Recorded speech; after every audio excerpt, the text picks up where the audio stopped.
So Dennis, your question was about the difference between longing and wanting. Well, in my world, they're the same thing. Okay, so because it's the juice that fuels a word that's important. Not that the word has no energy by itself. Yes, it does. It does have some meaning. We've got a subconscious cultural wiring to it. We have a subconscious learnt association with words, and therefore they do carry a lot of unconscious power. And so, yes, we need to respect that. And at the same time, we also need to look at where the juice lies. And for me, the word want, when I connect to the word want, it helps me connect to my juice. That's why I use it, rather than the word longing. When I say, oh God, I really long for this, yeah, it's okay. But when I say I really want this, it feels a little bit juicier, right? So, well, maybe not for you, but for me, definitely. But in the personal development space where people look at the word want, it's commonly associated with lack. So in other words, when after reading something like Neil Donald Walsh's book, where it says, whatever you want, you push away from you, what that is implying is that whenever you come from a place of wanting something, you're declaring to the universe that it's not actually there. And therefore, you can't realize and recreate and be in the present moment of realizing that you have in fact manifested it. And therefore, it consistently pushes what you want further away, because the wanting is a push away from that which we yearn for, which is actually available to us right here and right now. It all makes perfect sense, and in fact, it's absolutely true. It's just that when I say want, I'm not activating that frequency of lack. The reason why is because the word want can be used to describe two experiences in our culture. But the way that I'm using it is so unfamiliar in our culture that for most people, when they hear the word want, it's going to be the first one I just mentioned about the lack. So yes, if you talk to people, I would say, well, the difference between wanting and longing is that longing is a heart-centered connection to your deepest yearning in this next moment of now.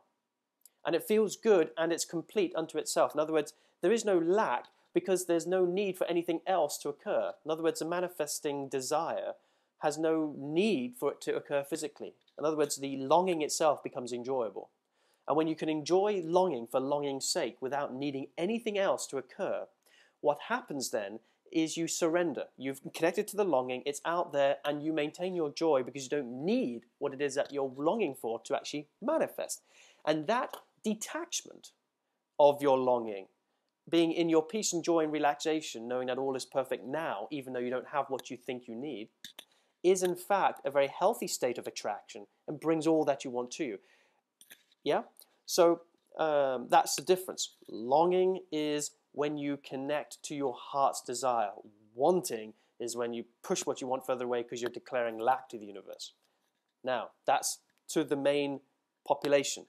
In heart intelligence, in the work that I do, what I've realized is that I can use the word want and still connect to that deepest, hardest yearning. In fact, it helps me do that when I understand what the word really means. In other words, a lot of people would say, I choose, or I intend, or I select, or I desire, or I long. They'll find every word, but they'll resist going to the only word, not the only word, the word that carries the most potency, which is want. But the danger is that you get into lack, and the way you know that is this. And this is great, because this is what Tej Tyner told me. He said, listen, if you connect to what you want, but you're not smiling on the inside or on the outside, it ain't what you want. You've just hit into lack, which means you're always going to push out the push version of that word. But if you connect to your longing and it just brings that smile to your face, now you could still be feeling anger and sadness, and it may not be an external smile then, but it will be an inner rise in your energy. You'll just feel like, ooh, yeah, yes, this is real, this is alive, this is vital. Yes. There's something that moves. You go from here, from an energy, to here, to an energy. There's some movement. Whereas usually when you connect to a want, which is coming from a need or a desperation, it pushes you into anxiety. There's a contraction. There's a sense of, I need this. And then it kind of like connects you to your pain. And then you energetically collapse. And you go into your pain body. That's how you know, yeah? So those are those two words. I hope that was clear. And I said in heart intelligence and the work that I do, those both are used interchangeably. And I prefer the word want because there's more juice to it. It just fuels the manifestation for me a lot better. And I understand that it causes confusion when people have read books and other things where they say, oh, don't say the word want.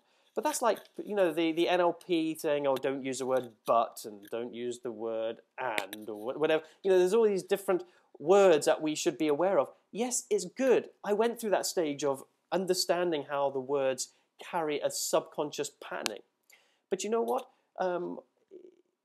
There's a time for that, and then there's a time, and then it can get a bit anal as well, where often it can be so intellectual trying to analyze our every single word, like, oh no, I cannot say this. We sound like robots, and we're not coming from our authenticity. So when I hear sometimes people trying to avoid the word want and say longing, or I choose, or I intend, it just seems a bit contrived, and it just lacks juice, and it's strange. In their way, they're wanting to improve their capacity to bring what it is that they want to them, but in fact, they've hindered their progress by doing so, unfortunately. But anyway, that's my 2 cents on it. I hope that was helpful.